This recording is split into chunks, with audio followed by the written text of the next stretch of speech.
Have some fun now. She's a big fan of New Day Cleveland, and this morning she's here to share one of her famous recipes. We're making seafood stuffed French bread with Sandy Spinks, who I met in Bedford when we did the big Christmas show, and it was great to see you with the mayor and all the folks there.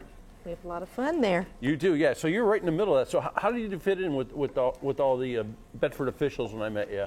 Well, I am on City Council. I'm Ward 1, so and I do a lot of stuff for the City of Bedford. I'm on a lot of boards, on a lot of stuff, and just love that little town. Well, we had a lot of fun there, that was for sure. And so we got to talking a little bit, and she started talking about her friend Zach Brule, who owns about 20 restaurants now, I think. And she's telling me about her heritage. You're from the South, New Orleans? I spent a lot of my life in New Orleans, Lafayette, Louisiana area. Sounds like music when you say it. Oh, yeah.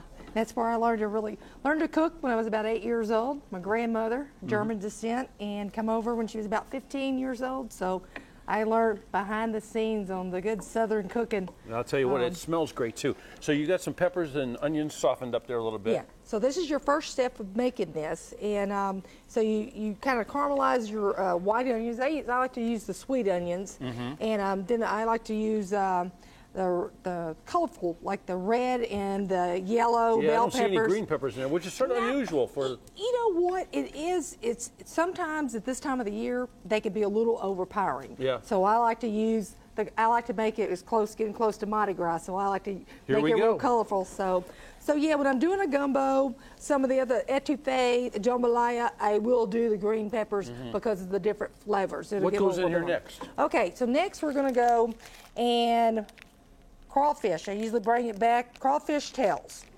And Boudreaux's crawfish, best ones to use because they're not Japanese. They're from Louisiana, just like me. I didn't think you were Japanese. You're doing a pretty good job getting it out of there. Okay, so you just get it out of there, and it's okay if you get a little bit of juice in there. Okay.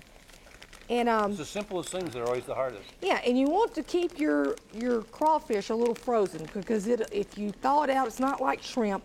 You're not going to thaw it out. It'll get mushy. Yep. So you want to keep that texture to it. All right, okay, I'll get rid of this. Okay. We had a cat that would love this.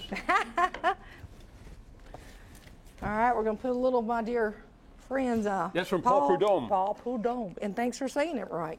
How about that? Well, you know what? I've been to New Orleans a couple times, and I love it, love it, love it. We did a whole hour show down there, and you just cannot get that food anywhere else in the United States. You cannot. Lafayette, Louisiana, the first summer I spent there, right next to the racetrack, Paul Prudhomme's aunt had a restaurant, and she found out this little Louisiana girl from northern Shreveport. They called us Northerners, the northern part of Shreveport, Louisiana. Made a mean gumbo.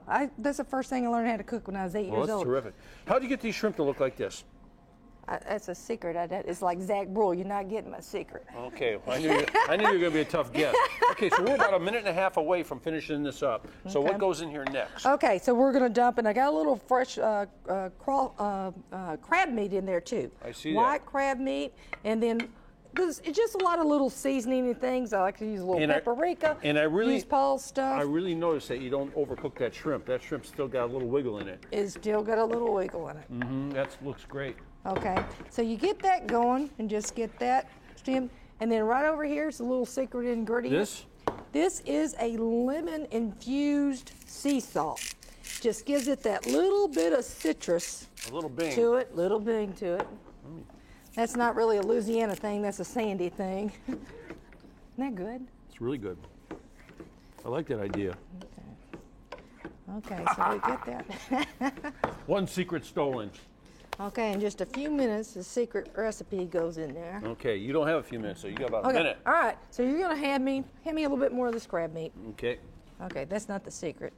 Okay, let's get that going. All right, you're gonna hand me. What else you want? Mayonnaise? You're gonna give me. Nope. Yeah. Yep. So we're gonna put the mayonnaise. Now it's like playing a shell game here. Yeah, yeah. We're doing good. All right. So it's about a half a cup of mayonnaise. So that sort of acts as a binder for it. It does. It does. Kind of a lot of remoulade. All right, you're gonna hand me that pepper jack cheese. Okay. Okay. That's about 6 ounces of pepper jack cheese. And this is when the sounds start coming out of.